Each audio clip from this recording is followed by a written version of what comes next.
I just want to show you one universal principle that I think is being violated now. And we're not being punished by Antifa. We have violated certain things that are absolutely true, and it has produced members of Antifa. I want you to listen to the Antifa Ambassador. He's standing in front of the Portland City Council. He's wearing a mask. This is from 2017.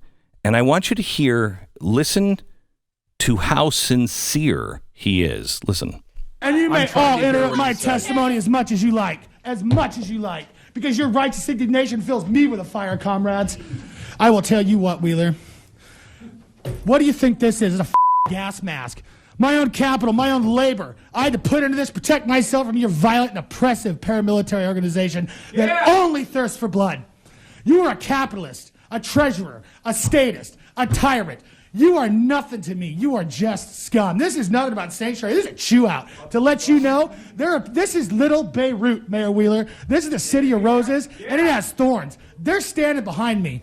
There's people getting real done with your cops in the street. You are laying the seeds for an insurrection on the record, Jeff Singer. It is not a threat. It is a fact, and it's a fact. You are building towards something that's going to blow. Go yourself, you pig. Okay. Now, let's just look at this dispassionately here for a second.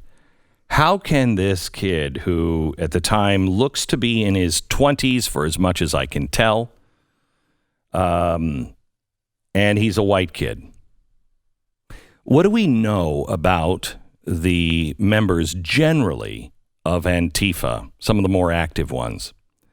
They are white middle class. White middle class in America is the most fortunate group of people ever to be born on the face of the earth at any time. If you were born in America and you were born even poor in America, you are still the most blessed person on the face of the earth of all time. It has never been better, ever. Now, you can say that you're more blessed if you're rich, but I don't think that's true.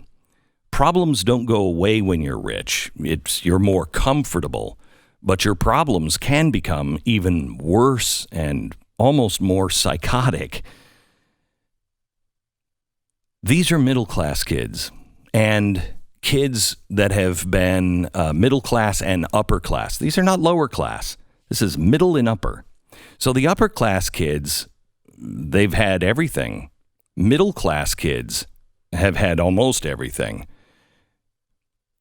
But they don't have meaning in their life. There's nothing to work for. There is nothing to work at. There are only things to buy or be, like famous. I want to be famous. There is no meaning in our children's lives. There is no struggle in our children's lives. And everything that is being taken from us, from TARP, is the ability to fail and struggle. Because everybody is too big to fail, except for you. So the unfairness begins there. But because we don't have struggle, our kids have lost meaning. You know, they say when you're given something, it's meaningless, right? Well, our kids have been given an education. They have been given a comfortable life. They have been given the things that they have in their life. In my generation, I don't mean to sound like an old man, but boy, I'm on that road. I wasn't given those things. Although my grandparents and my parents, they looked at me as spoiled because of what they didn't have. We are so many generations away from real hard work. We barely hold our kids to standards anymore. In fact, we don't tell them standards anymore. We don't expect it. We expect that they're going to have sex anyway. They're going to get into trouble.